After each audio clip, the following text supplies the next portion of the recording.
and then we can start.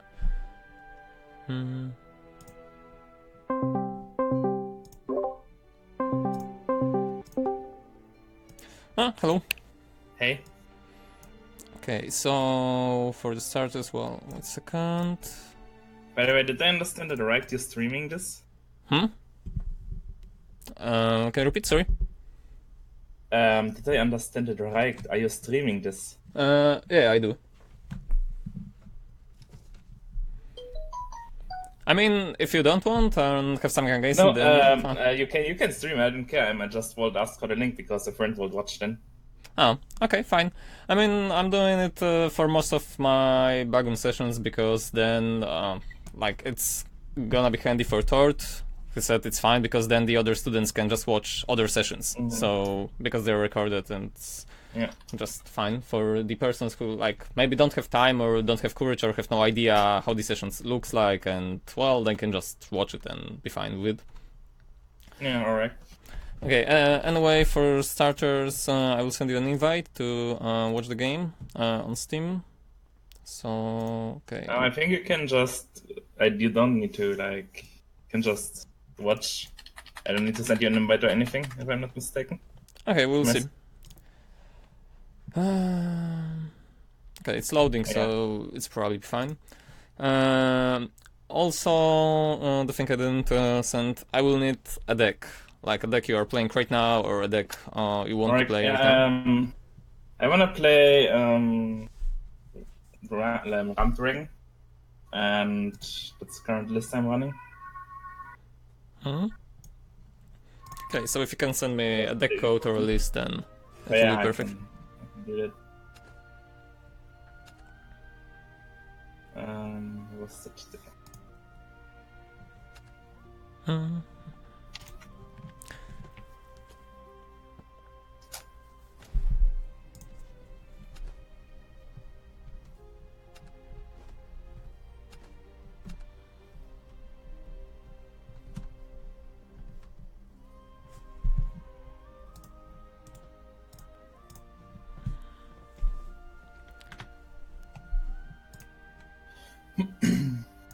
Okay, I got the code, so I'll just copy it and make it.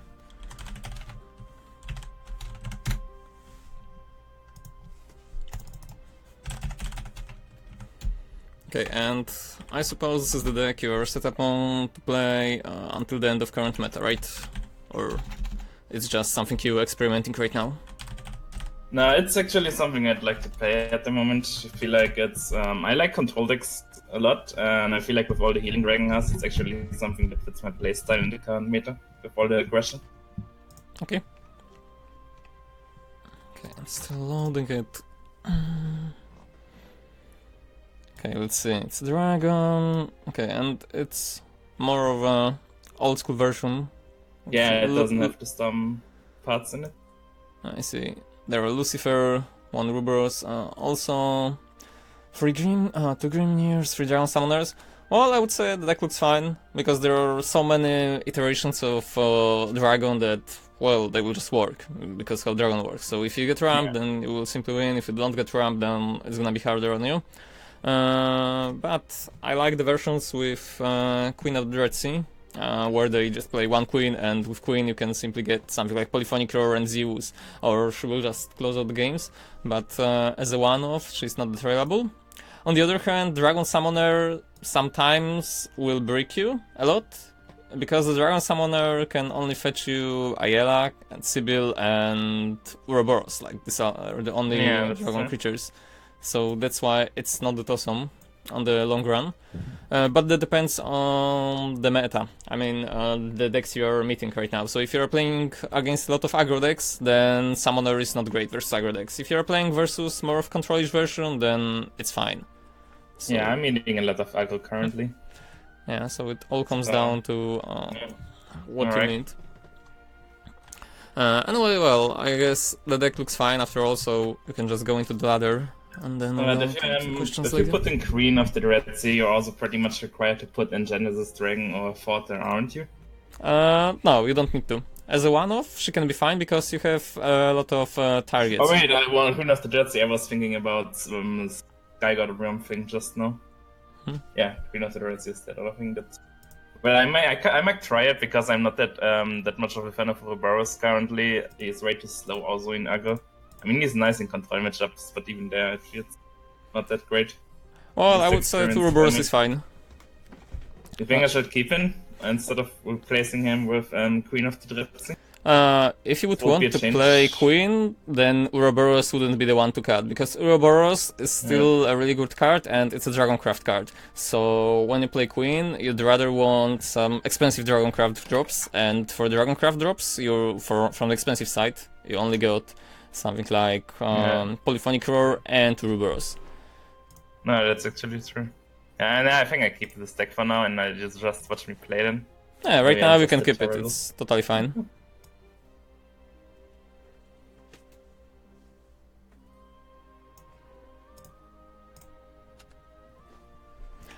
Also, there is like 10 to 15 seconds, something like that. I mentioned the delay Yeah, from the cards. keep that in mind.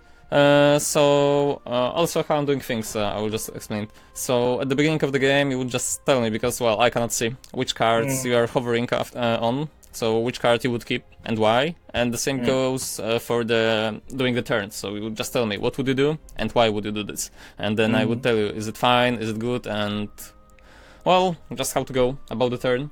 Also, some turns will require a lot of plays and a lot of animations. I don't know if you have animations turned on or off, I but I think I have suppose them all disabled. No, wait, I think I turned them on back again after I disabled them when I even started the game and turned them back on to see the legendary summon animations and stuff, but I can actually turn them off for the session. No, it's fine. I mean, so when there will be a turn when there is a lot of things to do, I can just tell you, and then we can go about the turn after it happens. So we don't miss a clock, because that's not something that we would like to do. Yeah, I would mulligan here one Ayla and keep the other two for the ramp. It's just since it's probably an aggressive spot that like a Blazing Breath, so I'm thinking about also mulliganing the other Dragon Knight or just keeping her. Well, one is fine. Just to have a better chance at getting like a Blazing Breath or something. Okay, so the chance of getting Blazing Breath would be awesome, but one Ayla is also fine, because then you are guaranteed that you will play something on turn 3. If you mulligan her, and, well, of course your deck consists of a lot of expensive cards, and you don't get anything, then playing Oracle on 2 and skipping turn 3 is terrible. So it's better to have Ayla, which is not that awesome of a card, but she guarantees that you will be able to make a play, rather than that gambling at the moment. Should I also keep the second then, since I might just get another expensive card? No, one is fine, because when you play Oracle on the turn 2, then you play Ayala as a free drop on the turn 4, rather while having 4 mana, and the second one is not needed, because then you will have 5 mana on the evolution turn, and the chance is really high that you will get something that costs 5 or more.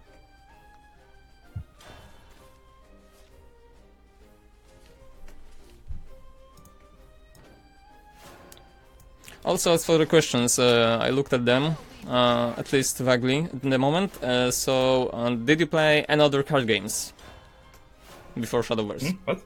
Did you play any other card games before Shadowverse? Oh, yeah, I played other card games besides Shadowverse as well.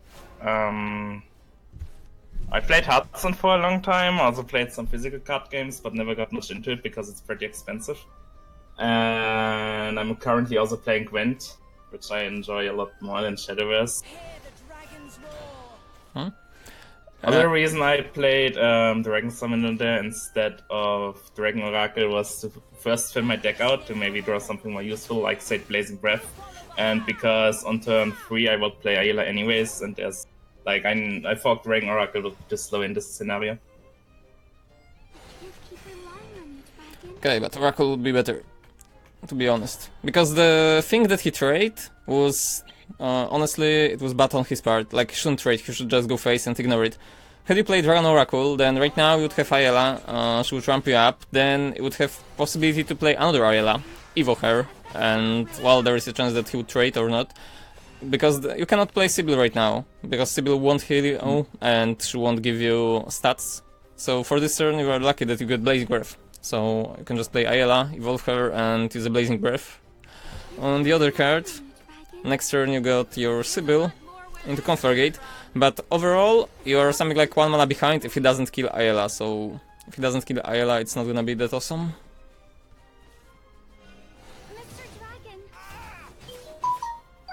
Nice, just going face. Hmm. Yeah, I could have played Saku, you know, if I'd played Ragnarok, I suppose.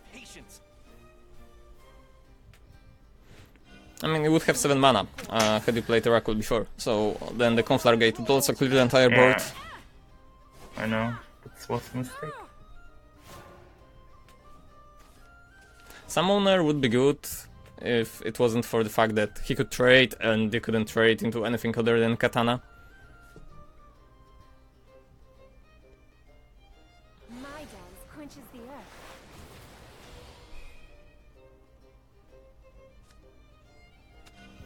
Ready to witness my true strength? A blue piece at the dance's end. No, I lost. Mr. Dragon. Yeah, there was like Last dance. a little chance that you will be able to come back from this, because he got 3 points of damage on the Yeah, board, pretty and the sword plays a lot of Storm. Also for the physical card games, which do you play? Magic, Yu-Gi-Oh, or any other?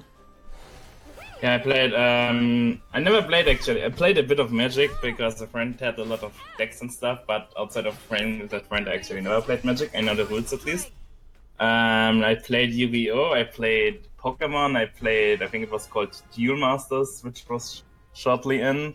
I also played Altair, and I think that was it. Okay. I just wanted to know because if you played a lot of other card games, then it's easier to make some references and compare the games, like how they work and how is it in And it. is that Hearthstone, Eternal, Gwent? Well, And that's pretty much it. Gwent is really different than the other card I know, games I know. mentioned Really, at the really. moment. I mean, it's still a card game, but I met with my friend, like, he likes to say it like this, and I totally agree with him. It's more of a board game with cards involved, because it defies the logic of or the other games. I mean, you can just categorize the Hearthstone, Shadowverse, and Magic and all the other games we mentioned as tempo-based card games. Because you just play your cards, you go into face for your opponent and try to defy him with spells and some other win conditions. While in Gwent, you always play one card per turn, you can play any card you want, and, well, you just win by having points advantage. So the win condition is also different. Oh, right now this hand isn't good. At least you were going first, and going first at the moment is pretty high advantage in Shadowverse, and that's one of the things that people dislike a lot. So, yeah, when you just win the dice roll. And the same goes for Gwent.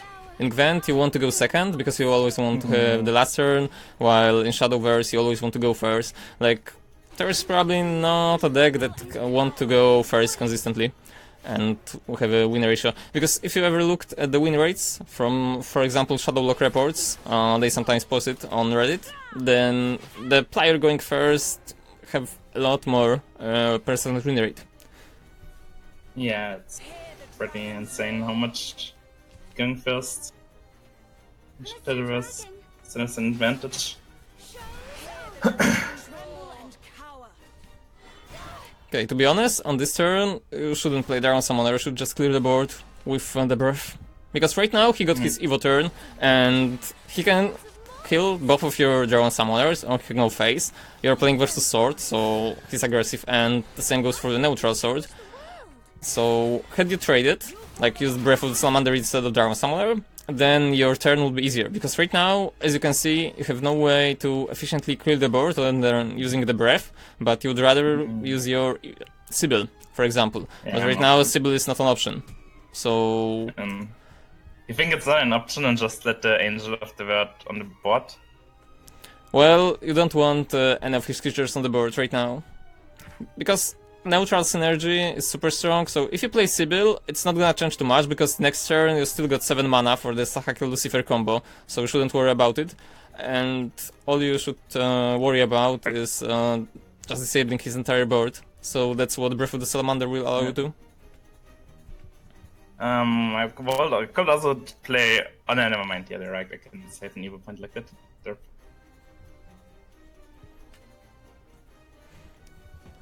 Well, you simply just play Breath of the Alice and then trade one of the Dragon Summoners into the Angel, and you don't use your Evo point. Yeah, I was also thinking along the line of playing Aila and Evolve here, but since I'm on 7 points anyways, and I would waste an Evo like that.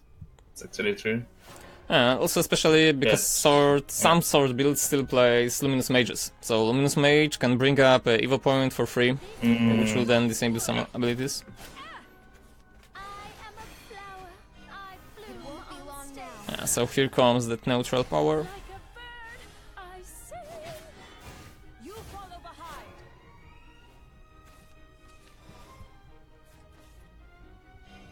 Fighting is so cruel. May all life prosper. Unto you the light. And yeah, evolving here is correct option. Destroy our down you go. Show's over.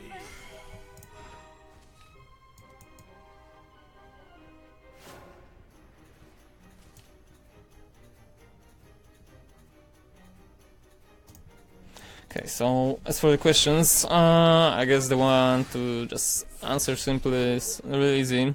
So, will you be able to reach Grandmaster or top 10,000? Well, this game is about grinding. So, if you don't grind a lot, like as you can see, you can only get points by winning the games. So, you need to win more games on the basis, and if your win rate, even if it's awesome, to get 10,000 points, so to get to Grandmaster, for example, in the next month, because right now I don't know how many points you had in the previous months, so it might be lower. Like, what was your finish in July and August? No, there's no way I would reach the amount of points. I think, how many points was it at the, many points was it for 3 months? 25,000 or something? Yes, 25,000. I reached at finished last 2 months at 2,000 points. Both times. Okay, so that's probably gonna be really hard if you want to get to Grandmaster in September, because you would...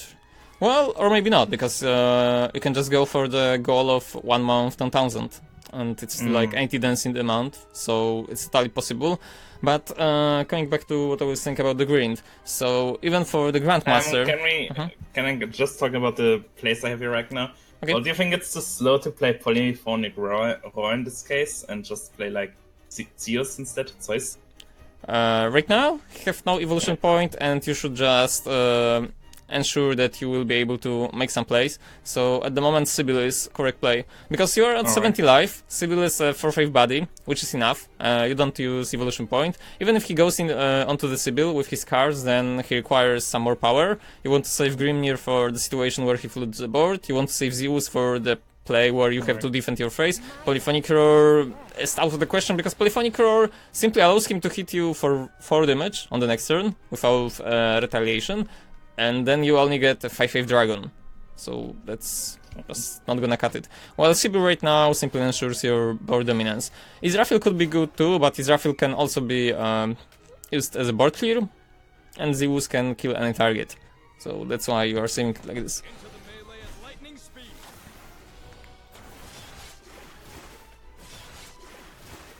Alright, so now back to the grind. Well, I'll just go about this turn because it's gonna be fast. So, on this turn, you should just play Ouroboros.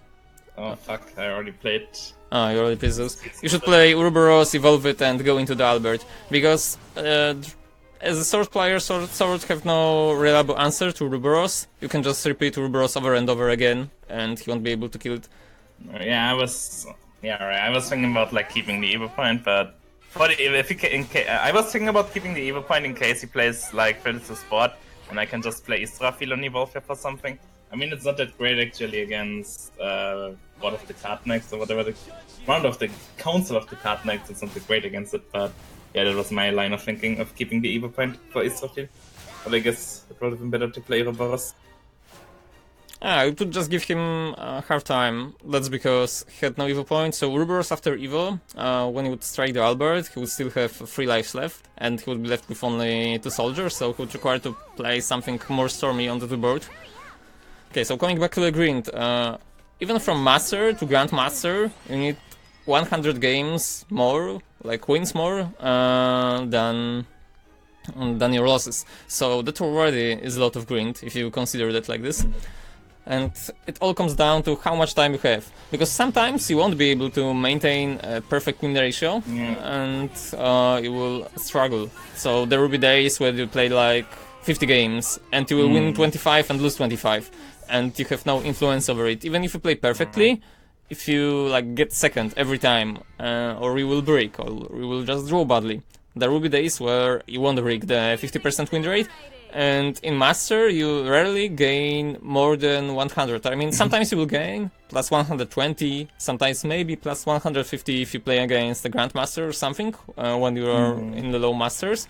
But all in all, at your current state, you're at, what, 1450. So it's still around, well, 85 games, 86 games plus series. So...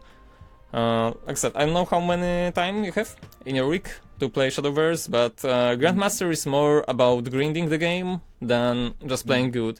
Because Grandmaster can be reached by just 51% win rate and just playing non-stop. So if you commit your entire day to just play aggro decks, then it's gonna be just faster. Ruler of the skies is fighting in despair. So, about the time, like, how many can you give? Do you think you can give it like an estimate how many games one would need in a month to actually get the Grandmaster then? Like, let's say I play 15 games or 10 games, regardless of winning or losing at a day, would that actually bring me to it? Okay, so... like the usual amount people needed to reach the Grandmaster, well, depending on the win rate anyway, but most of the time it was something like around 300-400 games. Oh my god. I mean, of course, the number varies, because some people would get it into 200 and some will play 100 games and they won't reach it. But I mean 1000. But, well, all in all, you just have to get 100 wins more than losses. So that already, considering that you would just win 100 games, is 100 games. But what if you play something like 200 games of wins and 100 games of losses? So it's already 300. And it's 75% win rate. So, 66%, sorry. So, well, if you don't have too much time, it's probably better. No, I actually have the time, it's just, I don't want to use all the time actually playing card games, but I think I can do like 10 or 15 games, well, 15 games probably. Not this month, but next month then, 15 games a day, maybe I reach Grandmaster then. Because first I tried to do it with dailies, and then I also played decks I wasn't that good with and all, and that ended me up losing like more games. For example, if I had winning games of Forestcraft, I can't play Forestcraft for shit. Okay, so... But yeah, playing aggro decks, I also would like to play Aggro Blood, I guess, but we can do that next session. Well, Aggro Blood is fine, so... Yeah, right now, but I it's don't still really... fall out of favor. What favor? It's still fall out of favor at the moment, because, well, also with grinding, you should simply just go for the deck that's considered the best at the moment. Yeah. At least for grinding for the Grandmaster, because when you are grinding for any other rank, so if you were like lower, something like A, B or something, then you can play any deck and win efficiently, because players won't be as good. But for Grandmaster, you actually need like the best deck to maximize your chances to win. So in this case, the best answer, also it will answer the question about since the aggressor can decide traits, so decks that are fast are simply better, because with aggro decks you know, like right off the bat that, like, let's say turn 5, either your opponent concedes or your board is in a terrible shape and you're gonna lose. So aggro decks are really good in just playing fast games, because then you don't have too much of a decision. Most of the time you will just go face, and it's considered mindless most of the time, but, well, because when you have creatures in your combat phase, you decide how you want to attack the creatures, like unlike the Magic the Gathering, where you have blockers, you can decide how you block. Well, here your opponent can't decide how he blocks. You just decide how the combat goes by the amount of creatures you have. So the more creatures on your board, the better the board there is for you. And like the perfect situation is right now. Your opponent have 4 creatures, and the next turn he will get to 5, so he can easily decide what he wants to do. I could clear this entire board since I have Bahamut anyways. I can like I could Brave of the Salamander into Ayla and evolve her, or I could just play Sophie evolve and keep one of his 5s alive. It's better to play Breath and evolve the Ayla. Because the next turn you will still have Bahamut as a safety precaution. If you play Israfil and leave one of his 5s, that already means you will get Strike into your face for 5. Israfil can be dealt with some other creatures, and well, even if you play Israfil and evolve her, she's still gonna be left on the board as a 10-5, so she can easily die to any other source.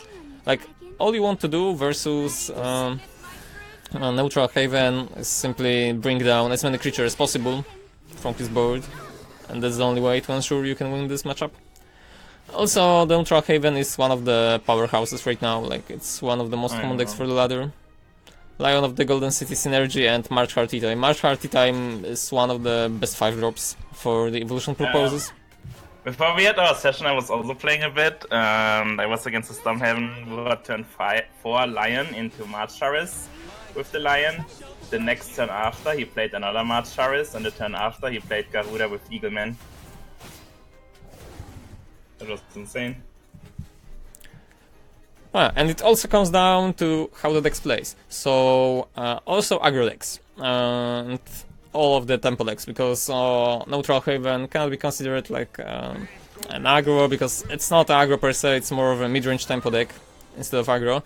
But all in all, when you have perfect curve, so that's the other thing that's really good in games like Hearthstone, in games like Shadowverse. It cannot be done in Gwent, because in Gwent, well, once again, you can play any card you want, while in the games like Shadowverse or Hearthstone you get mana every turn, so you get your play point, and you don't need to do anything about it.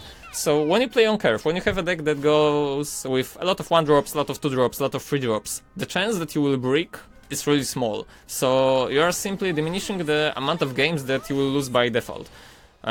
While playing Dragoncraft, well, you also have some early game drops, but if you play the deck more than enough, then you probably notice that there will be some games where you are drawing something like, okay, your entire hand is 7 drops or even higher, and then you cannot play anything. So you just simply lost by not drawing correctly, and that it's not something that you have influence over, and it's just really bad for the game purposes. I mean, for the green purposes, because then it doesn't matter what you do and whatnot. Like, your deck is simply not giving you the cards you can play, and while you simply stuck on Draconic Fervor, for example, Israfil Bahamut, well, that's just the hand where you have nothing that you can play, and your opponent plays turn 1 creature, turn 2 creature, turn 3 creature. Even if you manage to recuperate somehow with the evolution points, he's probably already too far ahead of you to catch up. So some games with Dragon will be lost simply by just not drawing correctly. And that's fine, because, well, the games are balanced like this. So if you play the game on the deck with so many expensive cards, sometimes you can be punished by it. That only goes for the game like this, because, well, right now, if you played Hearthstone, then in Hearthstone we got Ultimate Infestation, and it's a really good comeback mechanic at the moment, because it also gives you 5 life and 5 cards, while in Shadowverse you don't have card. Like, Draconic Fervor is probably perfectly balanced, because it heals you, it draws you card, and it gives you play point, and it costs 5. That so doesn't do 5 damage, it doesn't give you a 5/5. Yeah, it doesn't. But then it's pretty insane. That's why in Shadowverse it's probably balanced, because, well, if Draconic Fervor would also spawn you a creature that you can evolve, like, even if it was a 1/1 creature, then you could evolve it to do 3 damage something. Insane. That would be too much. Also, they already nerfed Ruboros, so they had to tune down the game. Bow before Dark Dragoon, ruler of the sky. Yeah, my experience against Stormhaven, which seems to be flavor of the month, as you said, is Ram Dragon is actually I think I only lost 1 game so far against the Stormhaven with my Ram Dragon, and I probably played around 10 Stormhavens so far. Yeah, this matchup is really good. Yeah. I mean, it's really good if you draw a ramp. If you don't draw a ramp, it's not great. Oh, sorry, I interrupted you, so just continue with what you want to see.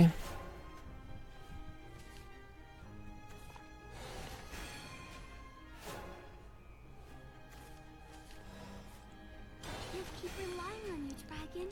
Yeah, But this you, huh? since I have nothing else to play here, what do you say? I should just use Blazing Breath and go face with her, or still trade for the for the play point up for the ramp? You should trade. Alright. Because if you don't trade, there is a chance, well, not all of them, but some of them are playing Black and Scripture, and if they exile your Ayala, then it's gonna be hard on you. While if you trade, you're already going to the 7 drops, so it makes your range of top decks better. So you can top deck Sahakel, for example, and Sahakel will be great. Also, you just want to save your removal for the really hard turns. That's the like example of Brick, because if you don't use Breath of the Salamander, you cannot kill Alice. Oh well, you happen to get Draconic Fervor, so that's perfect for you. I'm just thinking about using a Breath or a Blazing in case he decides to evolve Alice. But I can always do that next time, so whatever.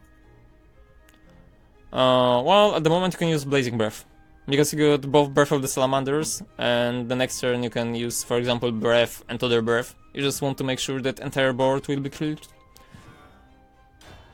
Oh, okay, you passed the turn, so whatever. I mean, Blazing Breath on the Alice would be fine. You're still one turn away from the Bahamut, so it's not that easy.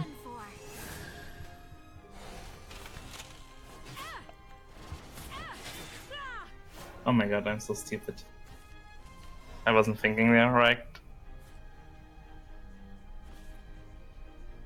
I know, I made a huge mistake just now.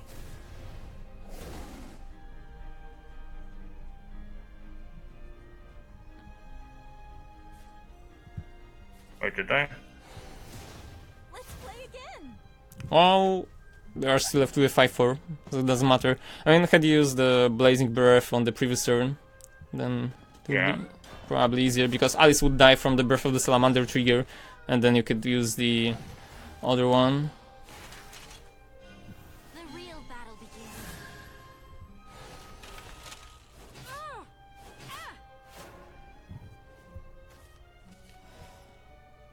Well, you just have to use Sahakel and Lucifer.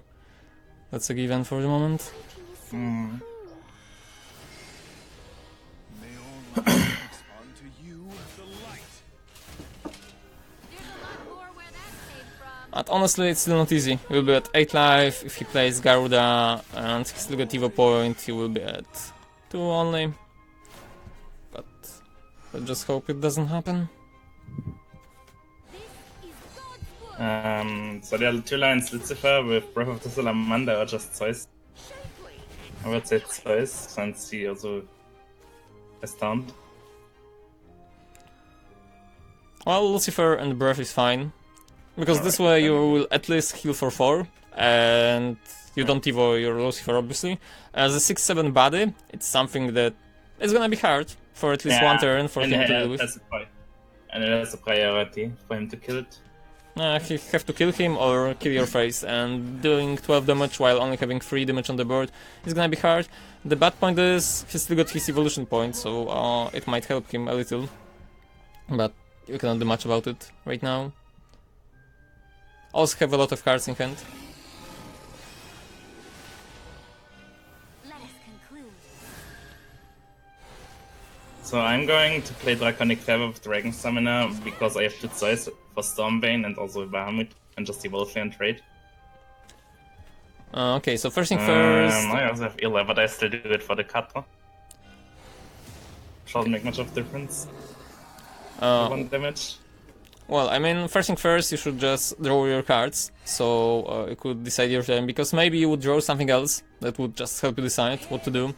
I mean, right now it wouldn't matter too much, because you would just use Blazing Breath, but it's good to just get good habits. So you would just mindlessly do the thing, like, okay, you wouldn't even think about it. You would just play your cards that draw your cards or RNG cards before determining the outcome.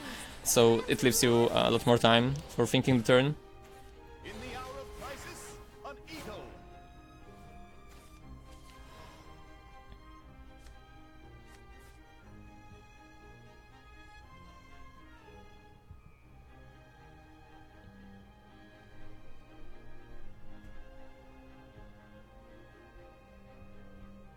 So what will you do?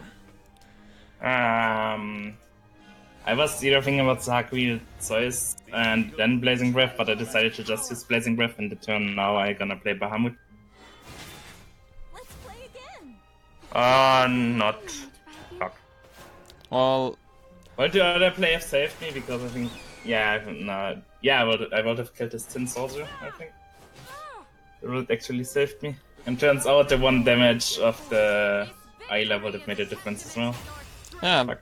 like the play you did was good. Like you can just wait and ask me, because what you should do was Sarakel and Zeus. So Zeus into the Eagleman or whatever, and then with your breath and your summoner, like evolved one, you could trade the 5/6, the Tin Soldier. So he would be left with only Alice, and he wouldn't be able to kill you at the turn. Yeah, it was also my first line of it's just I'm really, really greedy. Ah, it was. Because this Breath of the Salamander, sure, you also got rid of 2 creatures, but by doing Sarakel Zeus you would also get rid of 2 creatures, but by doing Sarakel Zeus you would get rid of the Tin Soldier, which had more attack. So this one wasn't correct. So it just was too fast. Bow before Dark Dragoon, ruler of the sky. Summon me!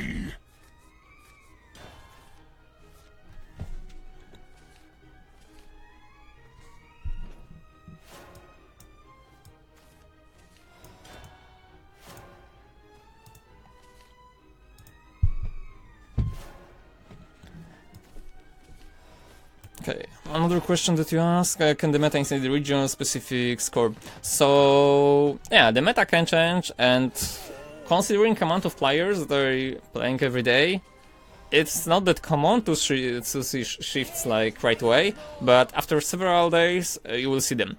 And it always goes by big tournaments. So when you have really big open cups, and it goes for all of the card games, when you have big open cups that are community driven, so they will see how it goes, like a lot of people are watching it and such, then well, people will just shift to the deck. So that's the thing that happened with Shadow, for example. Like Shadow at the beginning of the Temples of the Gods wasn't that like the great.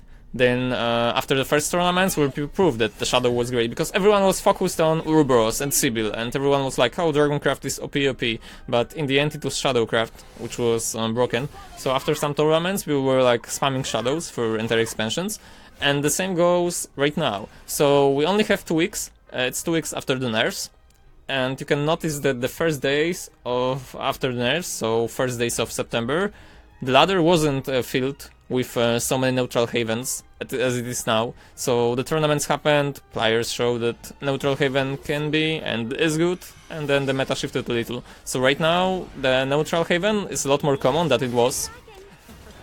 But when it comes to the specific region part of the day, well, region doesn't matter because the server is global anyway. And the only thing that can... But I was thinking like, with region I meant like, let's say it's 6 PM here, then you play against more Americans or more Japanese people or something, and these have a completely different meter. So just, well, not completely different, but still a little bit. Well, I would say it's probably impossible to notice, and the thing is that the Japanese part, or rather Asian part of the community is probably something like 70, maybe 80% of the entire community of the game, like Western scene, so Europe, America, and other countries or other continents other than Asia are probably a huge minority according to the stats. So even if they play their own style, it's still not gonna amount to much, because a lot of Japanese people, well, you can just go and see the scores. So when you see these scores, you can notice that there are a lot of them are playing like non-stop. They barely go to sleep, they just grind and grind and grind. So because a lot of people is doing that, the changes in meta according to the hour, that's probably not possible. Also because of the number of players that are playing in the game right now. So it's only a variance, and you might just get a feeling that, wow, right now I'm playing versus this and this player base, but that's not the case. Like, that's only like benefit out.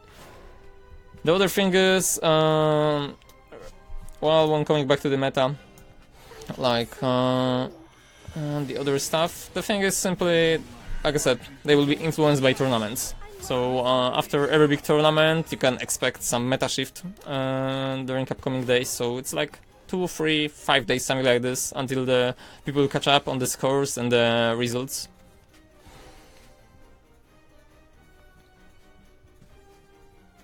I'm just a mage who's as old as dirt. Okay, so your opponent is making a lot of interesting moves.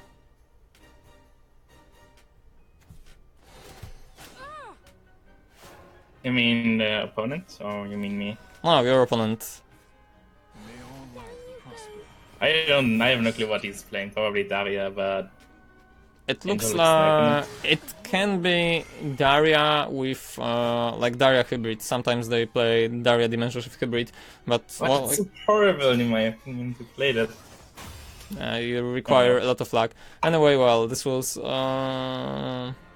easy after all.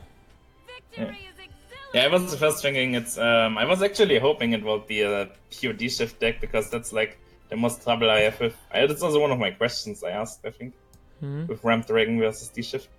Yeah, I see. So the thing with the shift, well, yeah, I see the question. So it's the same thing with the Control Haven, which is also mentioned later on. So the shift is a really polarized deck, so it will have terrible matchup versus aggro, and it will have really good matchup versus all of the control, rather slower decks, and you cannot do much about it. So in this game you have no counters. It's not like Magic the Gathering where you can just play your blue card, I counter this card, you can't do much, or I counter your trap card or whatever, depending on the game. You have no counters. You cannot do anything on your opponent's turn. So when they assemble their combo pieces, when they assemble the Dimension Shift and they cast it, you are done. You cannot do much. So the only thing you can do to prevent Dimension Shift going on is simply outracing him. With Control Haven, you have no tools to outrace the Dimension Shift, so your win rate will be super low. With the Dragon, you have some chances, and your chances come with good ramp and good value creatures. So if you ramp and play Sibyl early on, and then you are able to go into the Ouroboros or go into the Zeus, then it's fine, because he also needs to kill Zeus, but most of the Dimension Shift runs Fiery Embrace, so that wouldn't be a problem for them. But more than not, with Dragon, you will lose a lot of games versus Dimension Shift if they get the combo pieces correctly.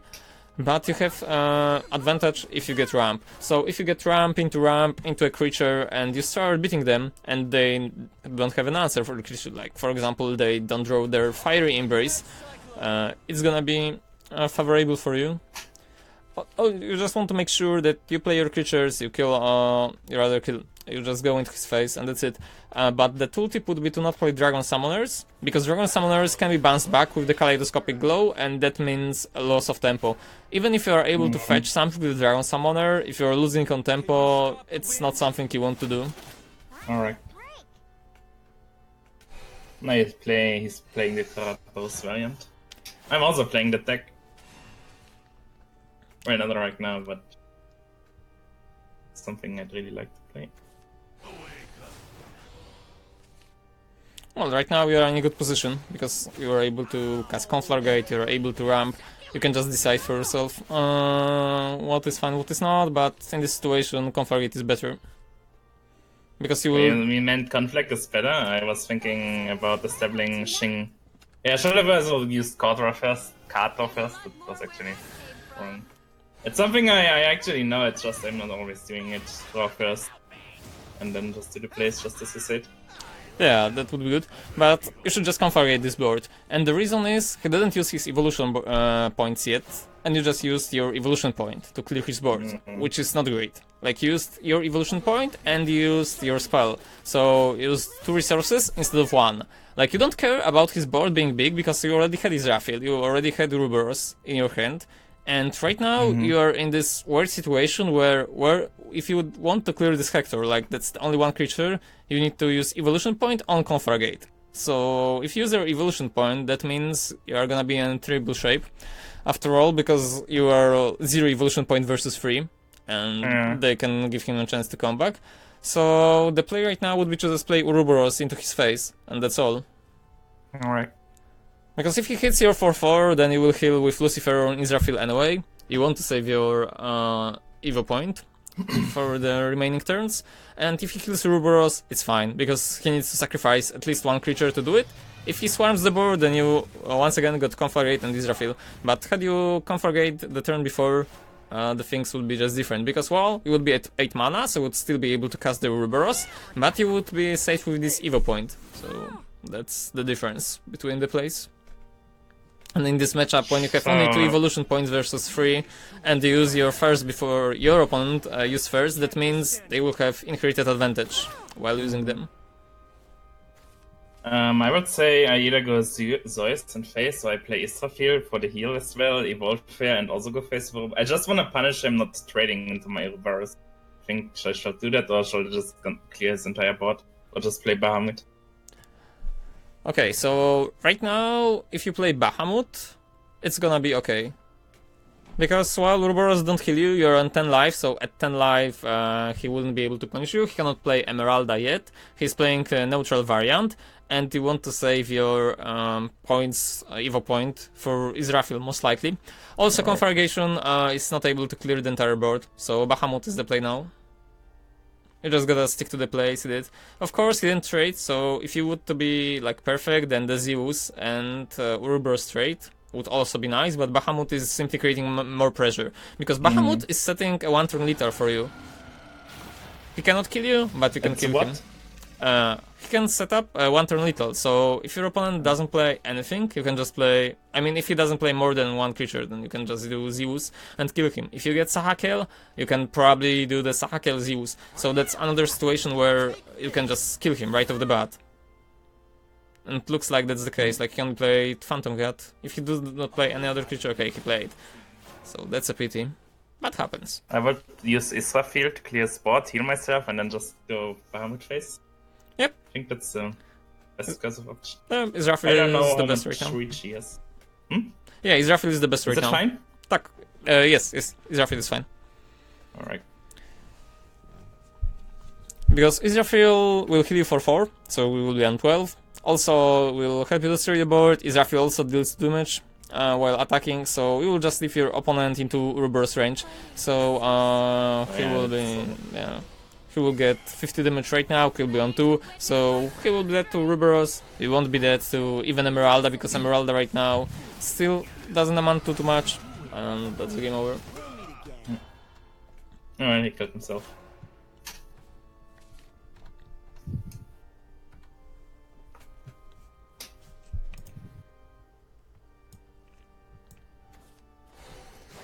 Your strength is formidable.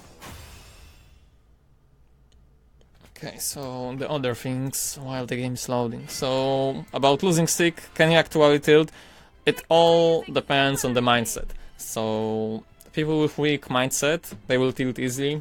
And yeah, the tilt is a real deal, and it's in card games, in fighting games, in MOBA games, like in every game, the tilt is appearing. You can have problems with it. I only asked them that question. I mean, I know what tilt is, and I know it's happening. I was just wondering, because you have like all time in the world in the card game, on like in a mobile or something, where you have to make split-second decisions. It sounds kinda unlikely that you can tilt in a card game for me. But maybe I'm tilting in a card game sometimes, and I have a huge losing streak, and then just don't realize it.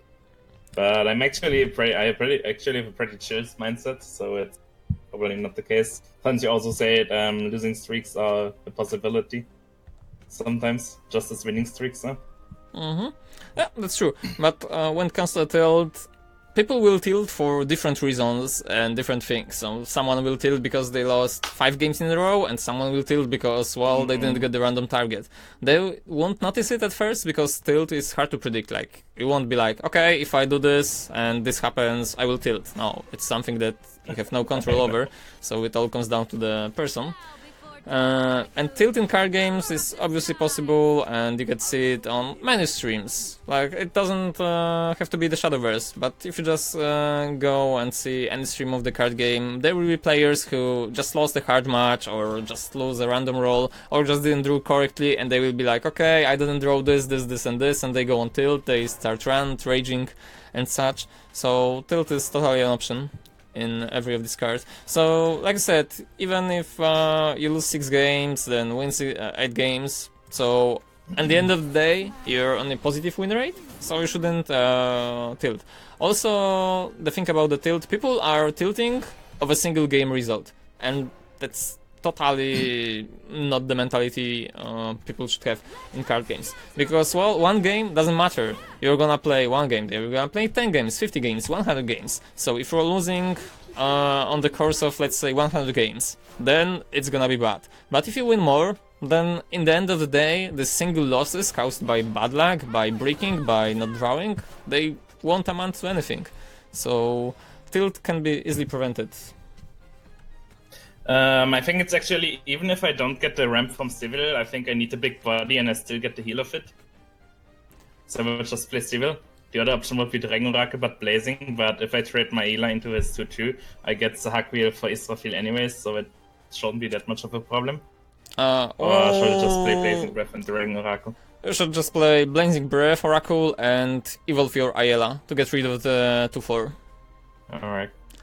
Because Sibyl, you always want her effect. So even if you said you just want to play her as a body, she also won't heal you right now. And if you do the Dragon Oracle, the next turn you will be able to do the Sahakel. Like, you have no guarantee that your opponent will kill the Ayala. So Sibyl would have healed me because I would have traded the Ayala into... Wait, no, it wouldn't have. Yeah, right, because she doesn't draw. Never mind, yeah. It wouldn't be, because, well, first thing first, you will be a 6 mana, and, well, Sibyl would be great if you were on the turn 5, but you are on the turn 4, so she wouldn't do much. So, and here... So annoying. Sibyl and Grimnir, I suppose. And then evolve Sibyl to trade to 6-5. Or Sahakwave, if Sahakwave yourself, he doesn't... It's slow, I think. Yeah, a Sahakel would clear the board, but then you are left on the 8 life, so Sibyl and Grimnir is better. Yeah. Because Sibyl will heal you for free. Sure, you are left with 2 damage from his board, but your Sibyl will survive. The Grimnir will protect you for at least some amount of damage he's producing, so at least 3. We can suppose it's at least 3, but he got 4 cards in his hand, he will draw 1 more, so it's not that much of the cards. Worst case scenario, he will play Karabos and trade into your creatures, so Karabos will be a real killer, and that's a really good finisher, the bluffing now. But if it's not Karabos, then it's fine. Also, another thing about tilt, some players do not have competitive background, they just play card games because, well, they like it, so I will just play card game and they will be just mad because they lost. And they will not realize that they lost because of their mistakes or something, they will blame it on everything else. They will blame it on bad luck, they will blame it on RNG, they will blame it on bad rolls, or anything other than their skill. So they will just do every possible excuse, just to make sure that, just to make them feel good, so they can something that can rage about. Shall I play Zakwir Israfil without evolve, or also evolve to kill this other thing, or shall I play Israfil alone and evolve? It's like that's one of the turns where it's really hard for me to do a decision because they're all not that great. Okay, so you should play Sahakel with Israfil and evolve Sahakel. To trade. You should just trade his board, because, well, we know he's playing Dark Generals, but you are on 9, and he do not have evolution points, so even if he plays the Dark General the next turn, you can just do Reverse. You got Draconic Fervor, you will get Israfil, so he cannot possibly deal 9 damage unless he got a really good hand. So, for example, triple Draconic Claw. Raspberry Claw, sorry. So you want me also to evolve Sahakvir and just trade into his pain? Yes, that's what you should do. Because if you leave the 2 and 2 on the board, it simply means he will just deal 2 damage to your face. That's not what you want to do. Even though you will lose Sahakel, you will lose your entire board presence, you are in a pinch. Because 7 damage is easier to achieve than 9 damage. For example, 7 damage. He can do the Dark General and Raspberry Claw. That's 7 already. While when you are at 9, he cannot do Dark General and single Raspberry Claw, so also he can do the Dark General and double Raspberry Claw on this turn alone. So unless it's a triple Raspberry Claw, or something that will really influence your board presence, you should be fine and you shouldn't die. Yeah, so here comes one of them. I suppose, and not Dragon Summoner. Yeah, just Or- play Ouroboros and pray for luck. That's probably the thing you have to do. Because he will bet 4, so he only needs 3 points of damage. And that can be easily achieved with a lot of stuff.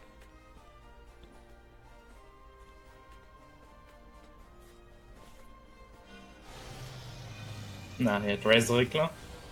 I've had Razor Claw, then there is nothing you could do about it. My will Yeah. abides. And probably the only reason that you lost the game is the fact that he was able to pressure you from the start, so he was going first. This victory Yeah, it's insane how going first in this game. It just gives a lot of Besides things. ability to... I mean, I can understand that digital card games went with the that you, unlike in Magic, if you are the defender, you can decide the trades. I can understand that they initially didn't do that in online card games because it takes more time to do these kinds of things. If you can just decide yourself, you don't have to wait for the input of your opponent. But Eternal did you ever play Eternal? no, I only saw Eternal, but I didn't play it too much. Yeah, it's pretty much like a Magic ripoff, but actually good in terms of having it on an online platform, and I think they did it pretty nice with how you can decide the trades and everything. Yeah, I saw the mechanics, so in Eternal it's fine, but on the other hand, Eternal is not super popular. Sadly. Yeah. The other thing about the card games, did you play it or saw Elder Scrolls Legends? No, I never played Elder Scrolls Legends. Okay, so I You can want me to pass or use Blazing here? I mean, he can bounce it back all the time, so I would actually just Blazing Breath it. just do a Blazing Breath. Versus Forest, it's not only the thing that he can bounce it back, but most likely you're playing versus some kind of either neutral or roach. If you're playing versus roach, you just want to preserve your life total on as many as possible, so you always want to be on full 20, because well, roach can easily bring you down from 17, from 18, then from 12, 20, depending on how he's playing, what cards he's gonna draw. But this one looks more of a aggro one, so aggro with the Cynthia and such. But you got your Ayla if he kills Ayla, or even if you kill Ayla, then you got Sybil. So the ramp is at least going good for you. Anyway, versus all kind of forest, if you're able to kill his creature, then just do it. So it's preserving your life and it's going to make the game easier. And this is this kind of hand that I was talking about some games ago, where you just cannot play anything. And that's only in decks like Dragon. Turn 4, you cannot play anything. So that's a terrible situation. Yeah, I was thinking about also attacking in Rahab and taking some of the late game out because of all the aggro. I think my only 4-drop at the moment is Tina and only 1 copy of it. Well, Rahab is fine and not at the same time, because if you play him on the turn 4 as a 2-5, the current meta works like this, that there is a lot of neutral stuff, and Rahab was good before Wonderland Dreams. After Wonderland Dreams, Rahab fell out of favor, and the reason is a lot of creatures have 3 HP, so having more than 2 HP is really a thing that can simply just propel them forward. I mean, I could play Civil, but I don't see much use in it. I mean, I will kill you one of his fairies and still take 2 damage. If I play Conflict, I kill all of his fairies. Yeah, and I can always play Israfil next turn and evolve here. Conflict is way better. Conflagration is way better, because you have 2 of them, so just you want to use it. Also, Sibyl is not that good because some of them are playing Pixie Mischief, so it would just bounce it back to your hand. Of course, you would heal for free, but well, you can consider that healing for free while taking 2 damage from his hand is effectively healing for 1, and especially you can just see that he played a creature that just buffs up other fairies or other creatures, so he would just deal you more damage than you would heal for, while Conflag is easily avoiding 3 damage. I can still play Israfil here, but I think Sibyl is not better. Just because it gives me a body, and I can always play Zagwe with Israfil for the 2 damage. Yes, that's correct. Sibyl and Evolving Sibyl is fine. Like, if you didn't draw the Sahakel, then we could think about the Israfil, but because you got Sahakel, then the Sibyl is good. Just better. Also, it doesn't look like he's playing Roach, or... I mean, he's probably playing Roach because of the cards he showed, but he's not able to kill you yet. He only got... Just played Cynthia. Okay. Cynthia is good. She doesn't do much.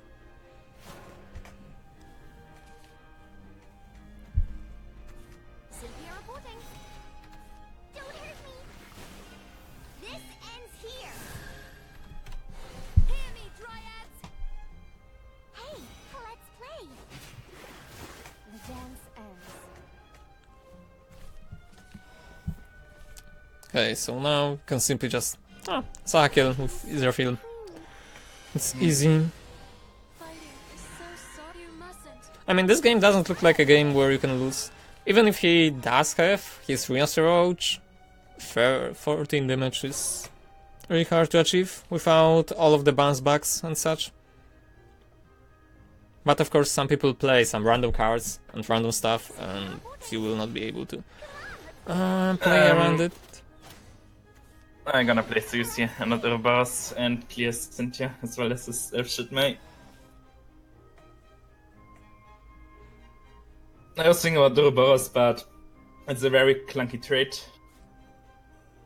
I'm gonna play Zeus. Zeus is better. So we can just play Zeus, trade Cynthia, and also trade his Elf May. Yeah. With Zakiel. Like, you don't care about this 4 damage to his face, you just care about controlling the board. Because we already saw he got the Ancient Elf, so that's another card that he can bounce back into his hand.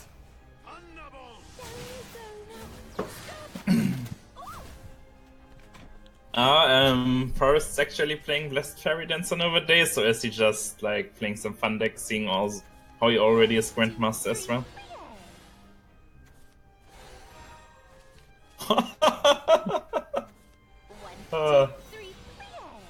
That's one buff fairy. Yeah, I see. But yeah, like you just noticed, he's a Grandmaster, so he's just free to experiment with cards or the decks he likes.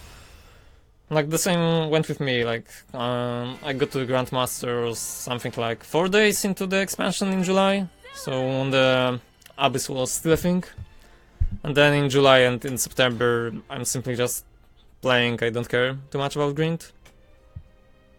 The only grind begins next month, because next month the Grandmaster is gonna reset and then you have to reach it again.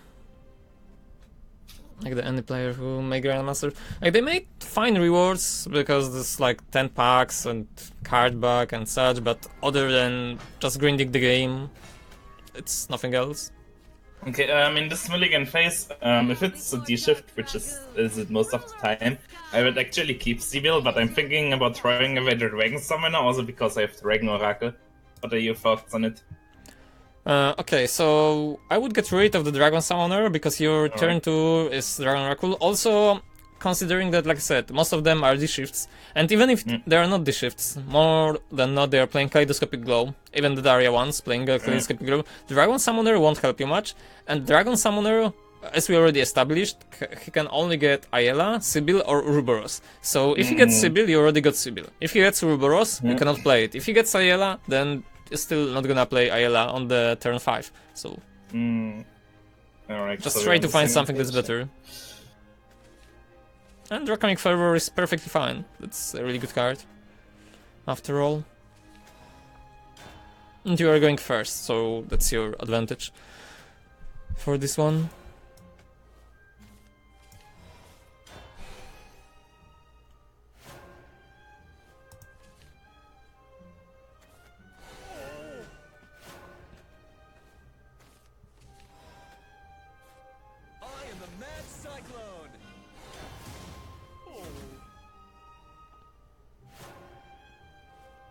Okay, so we'll see what he's gonna do about this Grimnir. Because, I mean, whatever has Witch Bolt or something, but his Tornado is... Oh, never mind, so it's a Daria. Alright.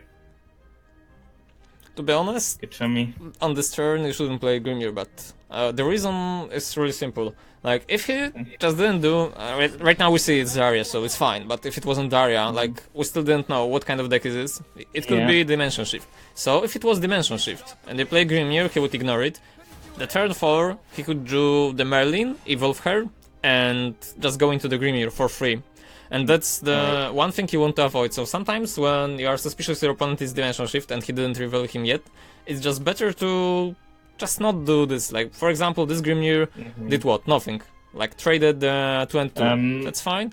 But yeah, but my... Go. I just thought my line of thought was against Dimension Shift, isn't it also important to like push in as much ship damage as possible? And if he wouldn't be able to clear Grimnir on the turn after I played him, I would have gotten to face damage, which would have been good. Or is that wrong to assume? I mean, that's true, but only when you are sure, like you are playing versus Dimension Shift already. If you are out in the blue, then you just cannot make plays like this, because, like I said, it would be really hard to go. Like, for example, right now we're playing Dragon, you had your ramp, so that's totally fine. But assuming you would play any other deck, you would play something that doesn't die to Merlin. Merlin is one of the more driving forces of the game, like that's one of the most important cards because it spell boosts entire hand. But if you have no creatures on the board, then he cannot just evolve Merlin and attack. He can just evolve Merlin, but he won't be able to spell boost the entire hand. So that's one of the plays that you can easily prevent by just not playing creatures versus Dimension Shift for this turn. Like, if you play something that's bigger, something like, for example, Sybil later on, then the Merlin will just die from the trade. So that's the other thing that can be achieved. Yeah, that's true. Shall I play Israfil or just Breath of the Salamandra into Ayla? I would say Israfil because it gives me another big body on the board and also clears this board anyways, even if it costs me an Evo point. Breath and Ayla is better. Breath... Okay, Ayla Breath is better.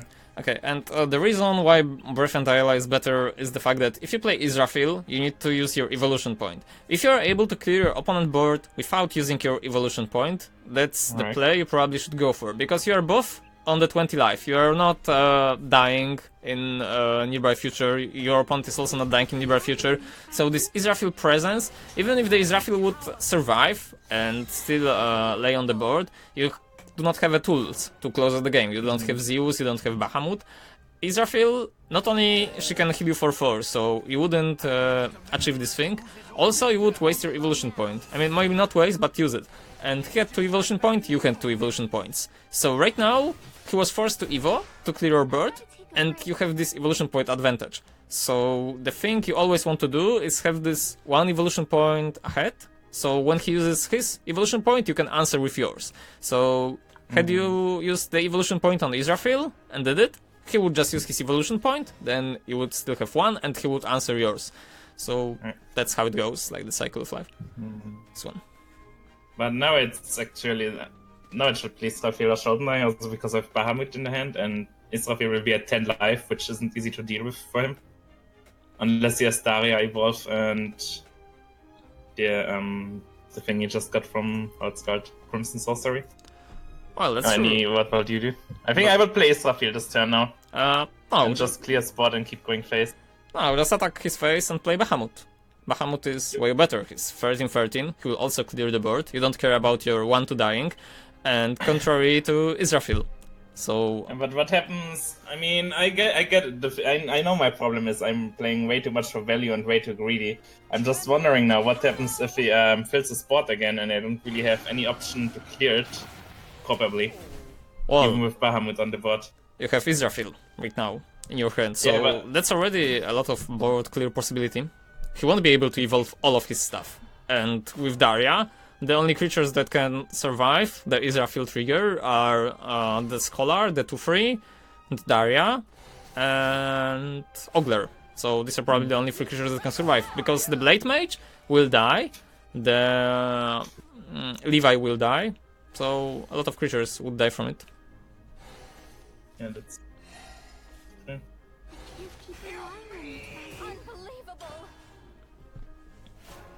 So had you play Israfil, it's like said, it will be play for value. But Bahamut is an immediate threat. He's 13-13, he's something he cannot ignore, he's something that he have to do, like I said, so he just did mutagenic bolt, which is fine, so he wastes his entire turn, and you're still ahead. Also, once again, Israfil is able to heal you, so if you're able to just wait, and make use, like the best use of the abilities of your creatures, then it's just gonna be good on the long run. With your lifeblood. Bang and a boom. Like now, because she also heals me. We'll just see what he's gonna do. Or will you just play Bahamut again? Just maybe this magic will help. Well, right now, Bahamut again. It's Alright. really good. Because Bahamut is setting Just up a more. little. So you can just attack his face and play Bahamut. With Dragon, you always want to have a way to close out the game, like pressuring your opponent. So you played Gwent right now, so you probably noticed that sometimes in Gwent, you will just make a play, so it will either force a pass on your opponent, or it will force 2 cards out of him, guaranteeing you victory in both of the cases.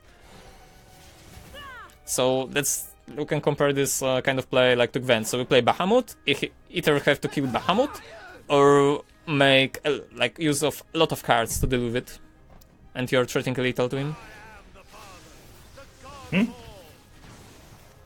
Yeah, I mean compared to Gwent. So. I'm still not sure what he's playing. I'm afraid of Dimension Shift at kinda right now because he has 2 mutagenic bolts. That's also because I don't know what kind of deck he plays. So just decided to evolve my Zeus and try to close out the game with him now. Since he has also 12 health, which means he's really hard to clear. Well, the truth is he shouldn't be afraid of the Dimension Shift. Like, he played Daria previous turn, like, right now he played another one, but he already played 2 Darias. So, that means even if he had Dimension Shift, it would be at 13, and he would have to play a lot of spells to bring it down, and he wasn't able to do it. But yeah, Zeus and Evo was fine, especially because his life total was so low and you could do it, so... Victory is Yeah, and exactly his life total. That's also, I mean, the game was nearly to be closed out, and I was sitting on 2 Evo points. That was the other reason I also did that Evo just now. But yeah, I see. That's also the other thing. I don't know kinda what type of decks are being played and what is in those decks and everything. So not just Dimension Shift. I was thinking, what is he playing with 2 mutagenic, probably 3 mutagenic balls, just a normal Daria, and do they have normally this in it, or you know what I mean?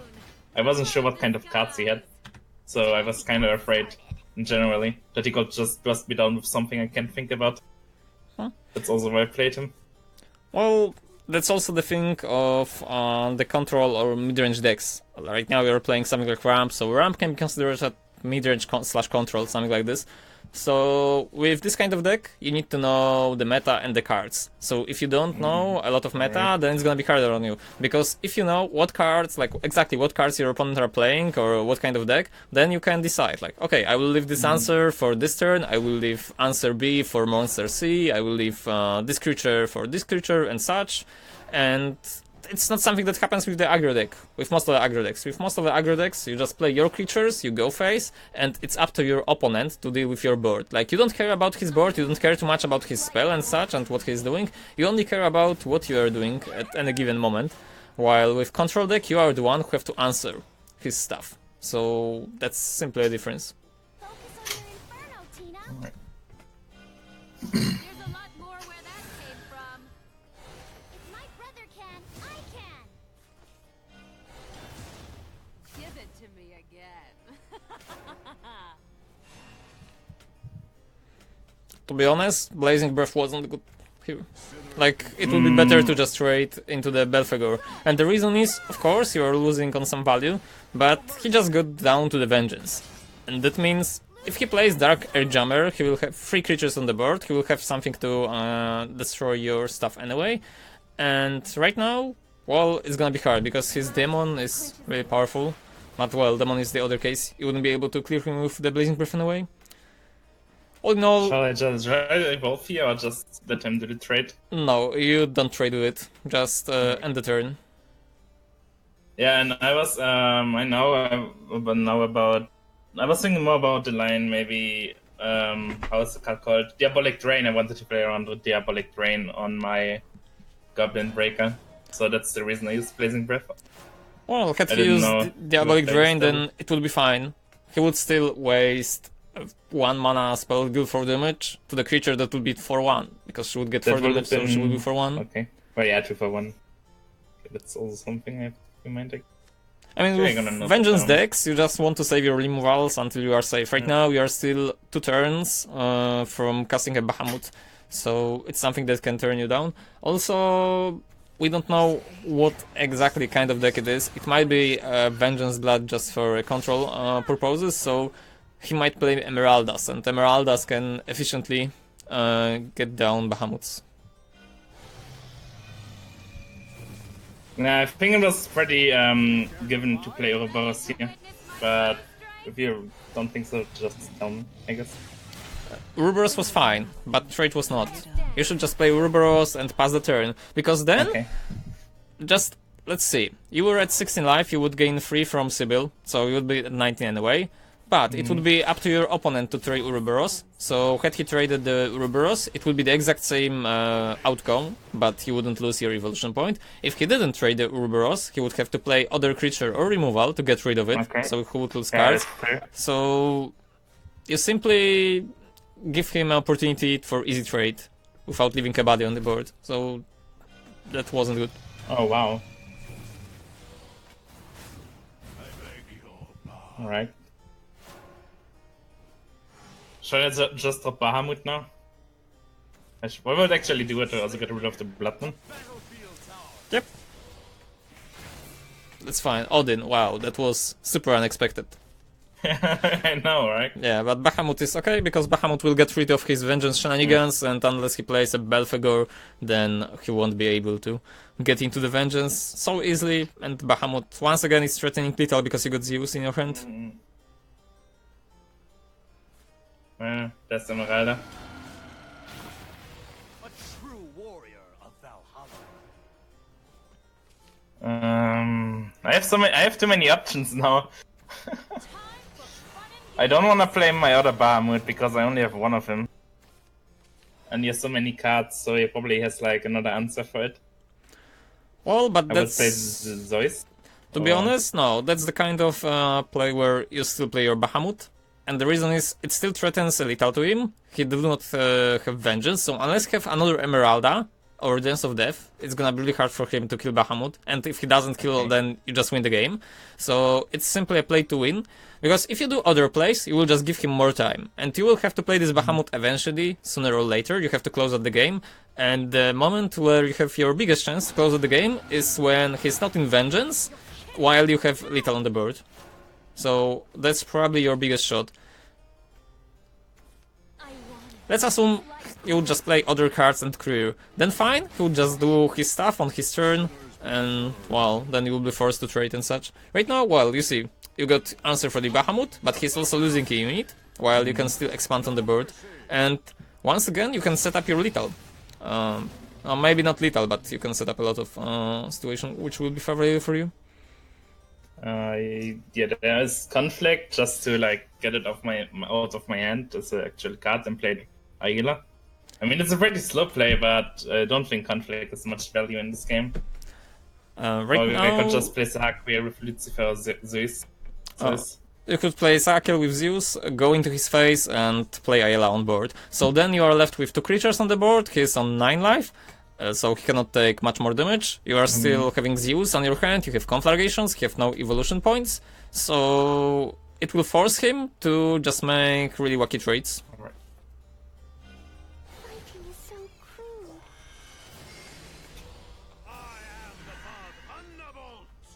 Like showing him the Zeus right now simply forces him to trade your entire board. So he cannot get damage from the Razori Claw, he have to heal somehow.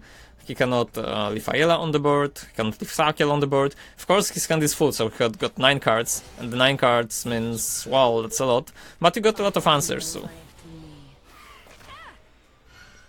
Huh.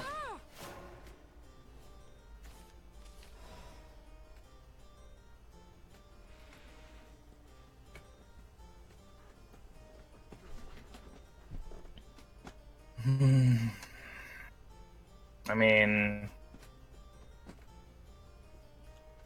I really want to use Lucifer for the heal now because if he has another 2 Temperance Vampires or Emerald, well, he isn't in Vengeance for Emerald.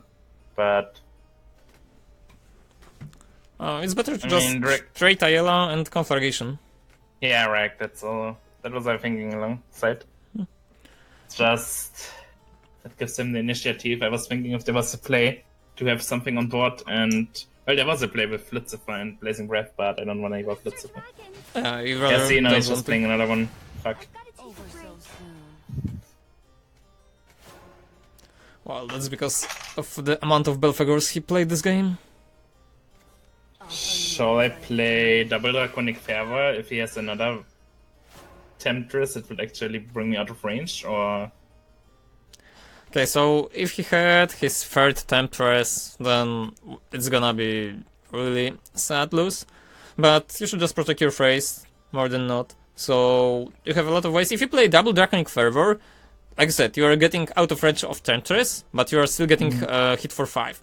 While, Yeah. so it effectively heals you for 1. While if you do Zeus, it doesn't heal you, but the only scenario where you die right off the bat will be with under Temptress. So Zeus is better at the moment. but I still trade, right? In case he has a movie. Yeah, of course, you trade with the Temptress. Like, that's a given. The other thing with double Draconic Fervor is that you might not find an answer for multiple board. So just want to clear his board at the moment. And if he doesn't clear the Zeus, then it's better to obviously cast Draconic Fervors or Lucifers, like when they are protected by something. So you want to stabilize your board presence, then you want to go about things. He already played Devil of Vengeance, he is not in Vengeance right now anyway. And he played Diabolic Drain, so see how he deals with this one. The gods have been outrivaled. Well, double Revelation is a thing. Glory. Let's Alright, play now a I second can look one. for cut. But I'm only gonna use one, I believe. This fate Or let's see, I can still have my other. If I play Dragon Summoner, I could get Civil, but then I can play Draconic Fervor, so I actually think I'd play Draconic Fervor first and see what I get. And not play my not even plan to play my Dragon Summoner. The only reason to play Dragon Summoner before Draconic was to thin out my deck in case I were to draw these cards with Dragon Summoner. Dragon Summoner is fine. So It is before Draconic. yes, because well, if you plan your turn, you can do it like Dragon Summoner, Sibyl, and Blazing Breath, or Dragon Summoner, Draconic Fervor, and Blazing Breath. So it doesn't matter how you do stuff. You just want to use your Dragon Summoner right now, so it will give you more chance with Draconic Fervor, for example, to get your Israfils. Mm. My dance quenches the earth. So right now you're already stabilizing on the board, so that's fine, you're at 12. Okay, also because this game is taking really long, I will also just try to answer the thing with, or rather prepare myself to answer the thing with deck building, because that's also a really interesting question. But I'll just save it after the game ends. I don't really have any. Well, I called Evolve Grimnir. No, that doesn't work. Well, it does work, but it's really, really clunky. Should I really do that? Or should I just play Draconic and hope for something better? I mean, isn't it a situation where if I play Grimnir to clear his Matriarch, it's just a play to survive rather than looking for a play to win? Fervor is better right now, so you can play one Fervor. It's different case because you're at 10 right now, so it's not like with Temptress Vampire, when you are on the verge of dying if you do not find anything. Right now, if you play Draconic Fervor, you'll be at 13, if you play second one, if you don't find an answer, then you will be at 16. So, worst case scenario, you'll be at 12 after his Matriarch attacks your face. So, Fervor is fine. I could use Breath now and clear with an Evil, but I think it's better to just use another Draconic. No, it's better to use another Draconic. Breath right now and clearing with Evo do not amount to anything at all, and you can save your Breath for the combo with Conflagration. Exactly. Also, you want to stick to this Evo point to as many as possible, you just want to make best use out of it. So Israfil, for example, can be an option, if you happen to draw it. Well, looks like it didn't. But it's not lost yet. Another one of these.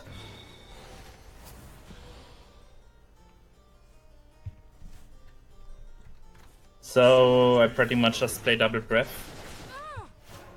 and Dragon Oracle.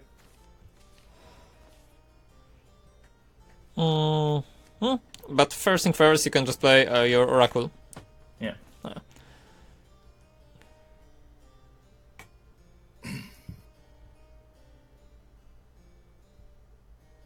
So then you will see the card you can draw, and then obviously Oh, double yes. reverse is fine.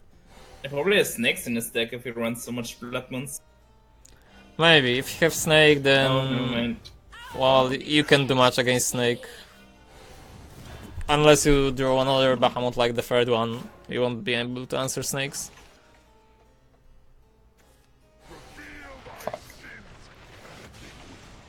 Oh, Spawn. Interesting. Hmm. Huh.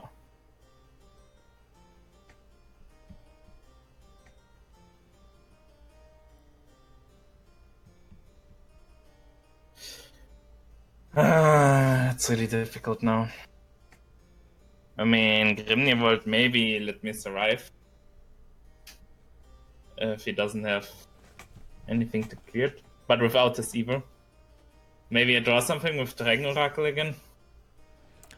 Okay, so we can start with the Oracle. You can also... Oh, well, Oracle, Summoner, you have a lot of options. Do you have a counter? How many Sibyls we played? I believe we played 2 Sibyls, but I didn't keep count out of it. My No, I bad. didn't count either. Okay, you can still just do the Dragon Summoner, and we can see. Oh well.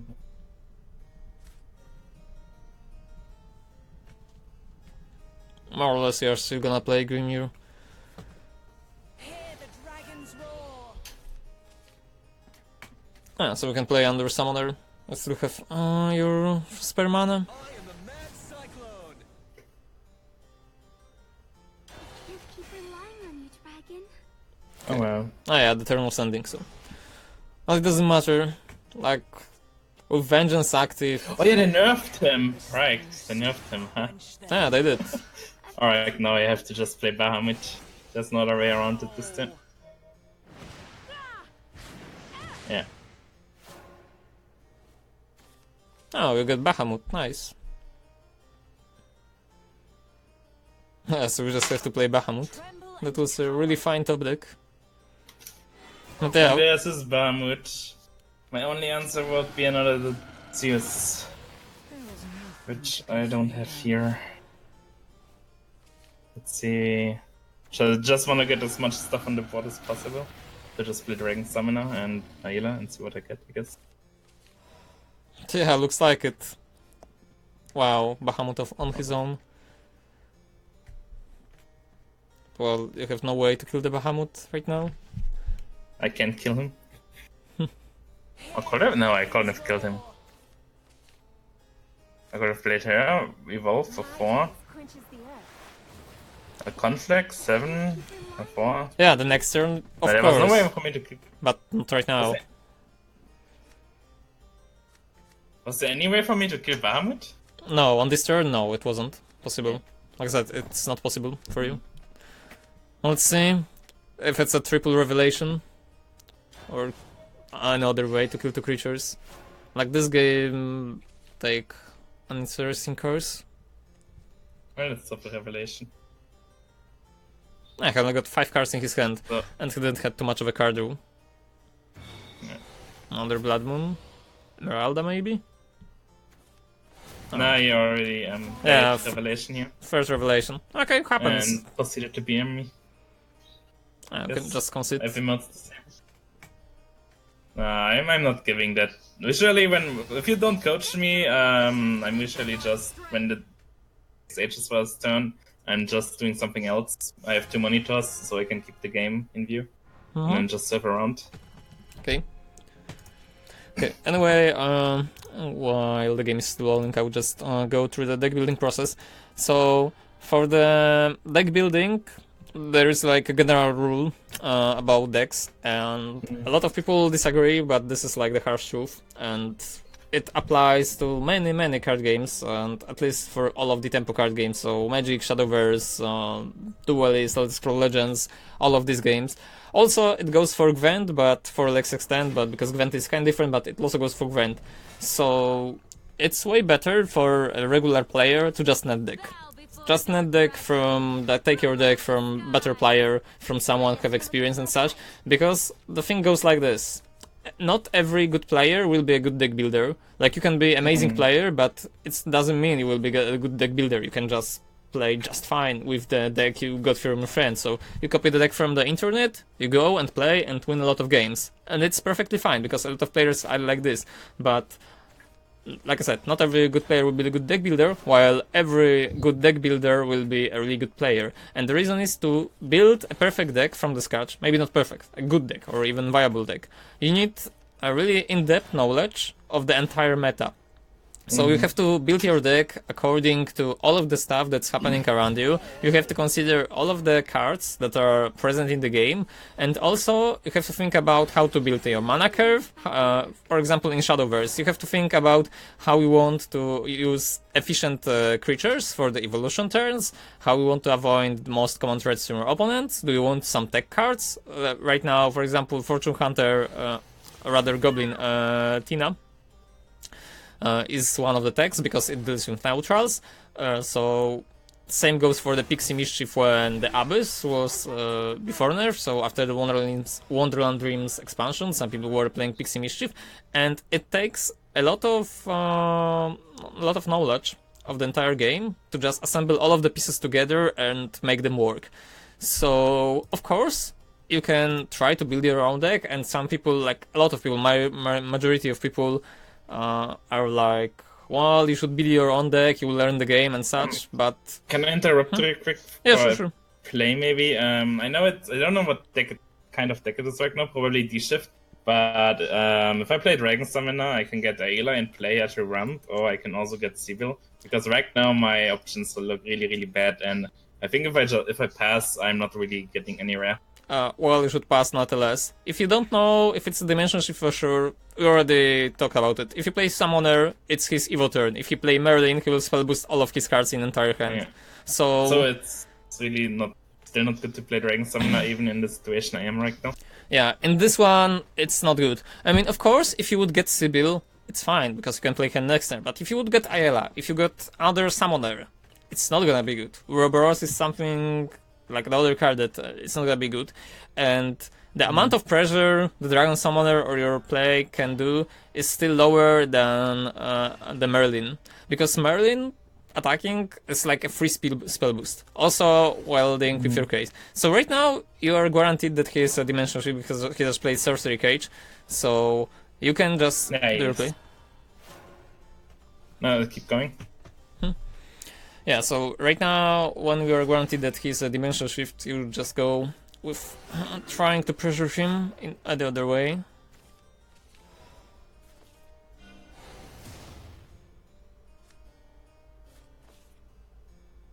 Okay, so coming back to the deck building process, so people will be like, okay, build your own deck, learn the game and such, but you're not learning the game if you don't know how it looks like.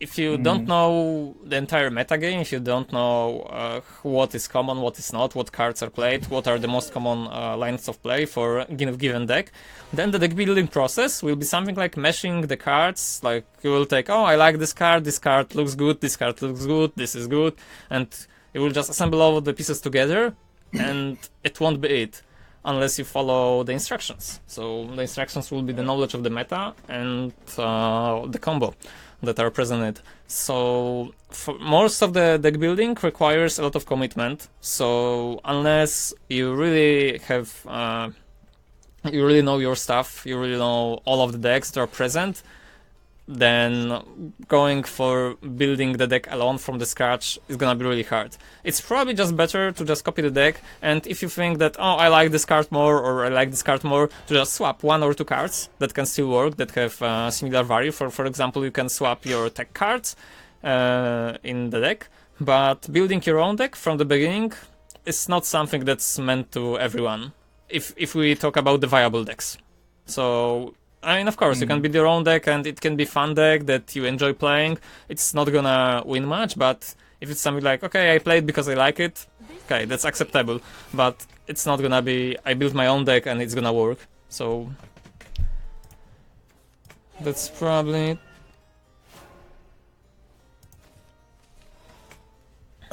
Oh well, it's like a lost, or he's playing it just to Time has come.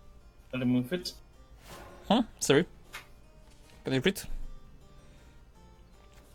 Here comes some real magic. Okay, dimension shift. Nah, he's not trading it, so probably lost. Yeah. Just a mage who's as old Oh, we don't know if he lost yet. So doesn't look like it yet. back in the old days. He still requires at least one more dimension shift for it Yeah, to he work. already played it. Okay, if he played another one then. Alright, are there any more questions left open? Let me check real quick. I admit defeat. I think that was all the questions for now, and I also learned some things with this deck. I know I'm really greedy with a few decisions, and in a game like where aggression is important, that's not always so good. And I think what's gonna be more important if we do another session, I would actually like the second session, that I also play an aggressive deck, because that's where probably we need way more help how to do trades, if I even trade, or when to go face, because more often than not I still probably trade too much. And it also helps that you said that I can still reach Grandmaster even if I only play like 10 or 15 games a day, when you need like maybe 300 or 400 games to actually reach it. Yeah, you really you need need, a lot of games.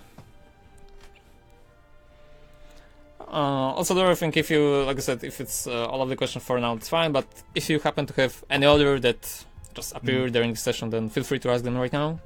Mm. Also, for the aggro part, if you want to do it, then it's fine, because that's one of the principles of the card games. You can learn how to play one deck perfectly, but you will know the game the best if you play the other decks. So if you play, even for a little, like even let's say 5-10 games, if you play the deck that, for example, you have trouble with, so let's say you play deck A and you have trouble playing deck B. So instead of just playing more of the deck A, you should just play deck B. So by playing the other deck, you will see the strengths and weaknesses and all of the things that you can exploit with other of decks. So getting an insight from the other perspective is always the best thing you can do for the playing process. And what also really helped me, which is kind of obvious and I didn't think about, is playing control decks. You really need to know the enemy matchups and the meta in order to make the right decisions. So playing an aggressive deck overall just for the sake of climbing should really be the thing I should do. So yeah, would be Thursday same time good for you, or? I don't know yet, but I will send you a message on Discord then. I will know probably tonight when I'm free on the next day, so this week. So I will send you a message when I'm free, and then we can talk about the time. Alright, yeah. As I said, I really like one more session where I could just play an aggressive deck, because it's probably a point where I need way more help with the plays and all. Okay, fine. And another from how I played. You can be honest, I can take harsh criticism and stuff. From the way I play it, just from the skill, you think I can actually reach Grandmaster, or am I too bad for that? Okay, so I wouldn't say someone is too bad or too good, because you don't need to be like super good player to reach Grandmaster, especially in the last month, because a lot of players right now are in the Grandmaster. As for September, I mean, a lot of them who aiming to get to Grandmaster already got them, because it was a 3-month period. And you can notice that some of the Grandmaster players, you played against them today, are playing really wacky decks because they don't aim to climb higher. So there is a lot of more fun decks, I would say, on ladder. So there is a chance that you will meet them often. And with aggro deck, it's really easy to beat fancy deck. With fancy cards, if you would stick to the aggro deck. But also same goes for Dragon. You were able to beat this forest just because you played your value card, and he would just play some random forest cards. That's what happened with the forest game when he was bouncing back the +1 attack. So I wouldn't judge from the skill perspective. Also because it's really hard to judge after only a couple of games. Like that's not the long run.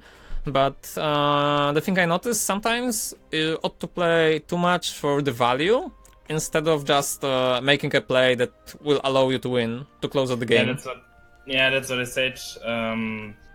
That's what I say, that I'm playing sometimes way too greedy. But I have to say, in the blood game, I think if I have kept the Bahamut's, I would have actually won, I believe.